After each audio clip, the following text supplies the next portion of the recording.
NDA కూటమి ప్రభుత్వం ఏర్పాటు అయిన తర్వాత చంద్రబాబు గారు ముఖ్యమంత్రిగా పదవీ బాధ్యతలు స్వీకరించిన తర్వాత ఎన్నికల ముందు చెప్పినటువంటి మాట నిలబెట్టుకోవడం కోసం ఆర్థిక ఇబ్బందులున్నా అవి అధిగమించి నేడు ఒక జీవోని విడుదల చేయడం చంద్రబాబు నాయుడు గారిని మనస్ఫూర్తిగా అభినందిస్తున్నారు.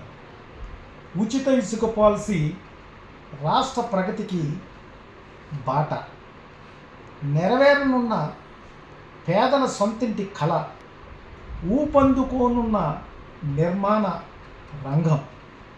ఏపీ ప్రభుత్వం ఉచిత ఇసుక పాలసీ తీసుకురావడం అభినందించవలసినటువంటి విషయం. ఏపీ ప్రభుత్వం తీసుకొచ్చినటువంటి ఉచిత ఇసుక విధానం వల్ల సామాన్యులకు భారీ ఊరట కలిగింది. ఎన్నికల్లో ఇచ్చిన హామీని చంద్రబాబు నాయుడు గారు అధికారంలోకి వచ్చిన నెల రోజుల లోపే నిలబెట్టుకోవడం అభినందించవలసినటువంటి విషయం. దట్ ఈజ్ చంద్రబాబు నాయుడు గారు. ఫ్రీ శాండ్ పాలసీ అమల్లోకి తీసుకువచ్చి ఒక జీవో నెంబర్ 43ని విడుదల చేసింది ఈరోజు ప్రభుత్వం. ఇది బడుగు బలహీన వర్గాలకి ఎంతగానో ఉపయోగపడే ఉచిత ఇసుక పాలసీ.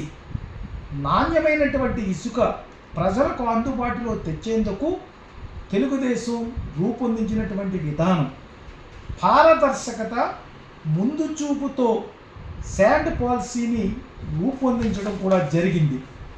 గత ప్రభుత్వం జగన్ రెడ్డి ప్రభుత్వం విషయాన్ని చూస్తే, గత జగన్మోహన్ రెడ్డి ప్రభుత్వం ఇసుక మాఫియా నడిపించి ఒక్క ఇసుకలోనే కుంభకోణాలు జరిపించి 50,000 కోట్ల రూపాయలు అవినీతి జరిగేటట్లు చేసింది ఆనాటి ప్రభుత్వం. పేదలు ఇల్లు కట్టుకోవడానికి 5 లక్షలు ఖర్చు పెట్టవలసినటువంటి పరిస్థితి ఉంటే అందులో 3 లక్షల రూపాయలు ఇసుకలోకే కొనుగోలు చేయవలసినటువంటి దుస్థితి ఆనాడు ఉండేది. గృహ నిర్మాణ శాఖ సరఫరా పేరుతో 98 లక్షల టన్నుల ఇసుకను జగన్ అండ్ కో ప్రభుత్వం మింగేసింది. ఇదంతా ఆనాడు జరిగినటువంటి ప్రక్రియ. మరి ఈనాడు జగన్ పాలసీలో మరి నిరంతరము కూడా ఒక పర్యవేక్షణ ఉండేలా ఆలోచించారు చంద్రబాబు నాయుడు గారు.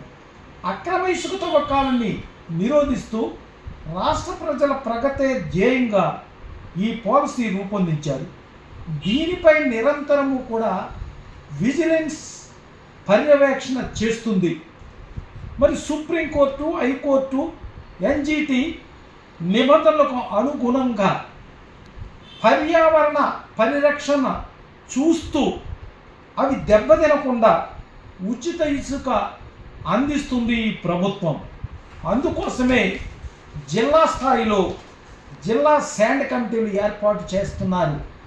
జిల్లా స్థాయిలో శాండ్ కమిటీలు వేసి కలెక్టర్, జాయింట్ కలెక్టర్, అలాగే ఆర్డీఓలు, మైనింగ్ అధికారులు దీన్ని ఎప్పటికప్పుడు పర్యవేక్షించి చంద్రబాబు యొక్క ఆశయానికి ఎక్కడ కూడా తూట్లు పడకుండా ఉచితంగా పేదవాడికి ఇల్లు కట్టుకోవడానికి ఇసుక అందించడమే ధ్యేయంగా మరి జరుగుతుంది.